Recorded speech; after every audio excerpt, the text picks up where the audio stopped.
जय माता दी। I am doctor महिमा, एस्ट्रोलॉजर एंड वास्तु कंसल्टेंट। स्वागत है आप सभी का हमारे साथ एक खास वीडियो में, जिसमें हम बात करेंगे सूर्य के राशि परिवर्तन की, सूर्य संक्रांति की। जी हाँ, जब भी हर महीने को सूर्य अपना स्थान परिवर्तन करते हैं, राशि परिवर्तन करते हैं, उस दिन को हम सूर्य संक्रांति कहते हैं।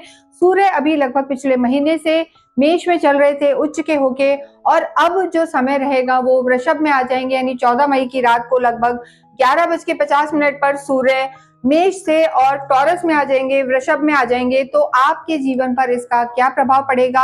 यहाँ हम बात कर रहे हैं कुंभ राशि की, एक्वेरियस की। एक्वेरियस के जो लॉर्ड होते हैं शनि हैं। यहाँ हम सूर्य की बात कर रहे हैं। सूर्य और शनि में जो हम कहेंगे इतनी मित्रता नहीं होती है, हालांकि वो पिता पुत्र हैं। लेकिन देखिए, सूर्य जो है इस समय शुक्र के घर में आएंगे, टॉरस में आएंगे, जो लगभग सम राशि होती है। और सूर्य जब यहाँ आएंगे तो कुंभ के लिए, यानी जो एक्वेरियस राशि है, इनके लिए चौथे घर में आएंगे, इनके सुख भाव में आएंगे, माँ के स्थान पर आएंगे। तो ये स्थान काफी अच्छा है, केंद्र में आ जाएंगे। तो स्थितियां आपके जीवन पर, कुंभ राशि पर क्या प्रभाव डालेंगी हम देखेंगे। सबसे पहले हम बात करेंगे आपके स्वास्थ्य की। देखिए, बुध आदित्य योग तो यहाँ पर टूटेगा। अभी बुध आदित्य योग बना हुआ था और 23 से पुनः यहाँ पर आपके केंद्र में सुख भाव में बुध आदित्य योग स्टार्ट हो जाएगा। तो अगर हम आपके स्वास्थ्य की बात करें तो देखिए, सूर्य तो यहाँ पर है ही, तो स्थिति अच्छी है आपकी। पहले से जो आप में एक एंग्जाइटी चल रही थी, एंग्जाइटी या डिप्रेशन की प्रॉब्लम चल रही थी, वो यहाँ पर समाप्त होगी, थोड़ा कंफर्ट जोन में आएंगे। लेकिन इसके अतिरिक्त थोड़ा मंगल और केतु को भी हमें देखना पड़ेगा, पूरे महीने सिर्फ एक ही ग्रह नहीं है, तो उनकी जो स्थिति है यहाँ पर थोड़ा सा बीपी डिस्टर्ब हो सकता है, या बॉडी में पेन्स रह सकते हैं, ये समस्या आपके साथ रह सकती है।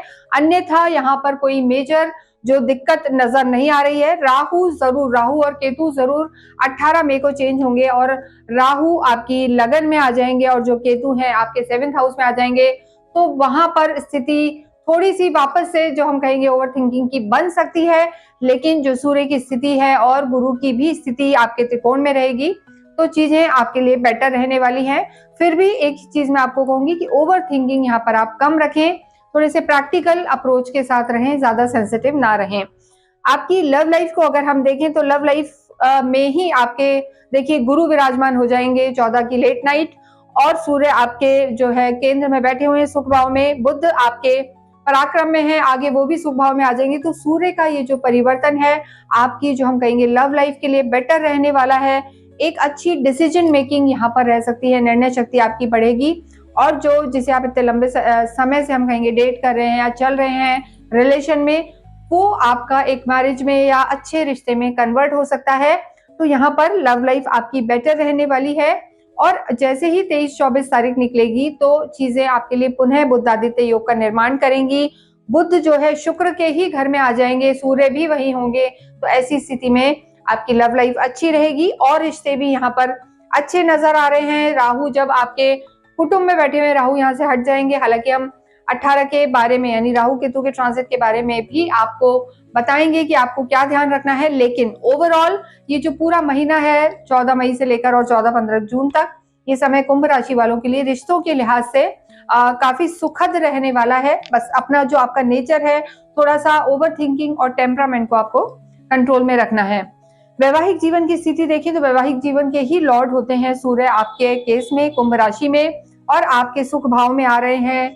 तो ऐसी स्थिति में आपके घर में एक अच्छा माहौल रहेगा। ओवरऑल आपके जो माँ से संबंध है वो भी अच्छे रहेंगे। घर में एक कहते हैं ना कि मान सम्मान इज्जत बढ़ेगी समाज में भी, और घर में भी एक अच्छे हम कहेंगे कोई आयोजन हो सकते हैं, घर का माहौल अच्छा रहेगा, लग्जरी बढ़ सकती है। और पति पत्नी के संबंध भी यहाँ पर अच्छे नजर आ रहे हैं, क्योंकि ये जो सूर्य का स्थान है पिछले स्थान से आपके लिए बेटर रहने वाला है। केंद्र में आ गए हैं और सुख भाव में है, तो कंफर्ट बढ़ाएंगे, यहाँ पर चीजें आपकी ठीक रहेंगी। ओवरऑल अगर हम देखें कि जिन लोगों का विवाह नहीं हुआ है उनके भी विवाह के योग बनेंगे। लेकिन जल्दबाजी यहाँ पर नहीं करनी है, क्योंकि गुरु अतिचारी रूप में है, तो प्रलोभन में ना आए और कुछ सोच समझकर निर्णय लें। जैसे हमने बताया कि आलस आपको बिल्कुल नहीं रखना, प्रोक्रेस्टिनेशन नहीं रखना, यही आपकी सबसे बड़ी प्रॉब्लम है, शत्रु है आपका। तो इन चीजों का आप ध्यान रखें। और देखिए, जैसे ही सूर्य बली होता है तो इंसान का आलस हटता है, और सूर्य आपकी जो गोचर में हम कहेंगे बहुत अच्छी अवस्था में आ गए हैं, कार्य पर दृष्टि है, तो ओवरऑल आपकी चीजें अच्छी रहने वाली हैं। भाग्य आपका साथ देगा क्योंकि भाग्य की स्थिति भी बहुत अच्छी है और जो सूर्य की स्थिति भी बनी हुई है बहुत अच्छी है। तो पूरे ही महीने अगर इस सूर्य संक्रांति का आप लाभ उठाना चाहते हैं तो पूरे ही महीने आप सूर्य को जल चढ़ाएं, सूर्य उदय के समय उठे जरूर, आदित्य हृदय स्रोत का पाठ करें। साथ ही साथ एक और चीज मैं कहना चाहती हूँ कि सूर्य के प्रकाश में आप जो सुबह का प्रकाश होता है सूर्य उदय से समय से लेकर और लगभग 1-2 घंटे का, उस समय आप जरूर बाहर बैठें और वहां बैठ के अगर पॉसिबल हो तो रुद्राक्ष की माला पर आप अवश्य ही गायत्री मंत्र का जाप करें।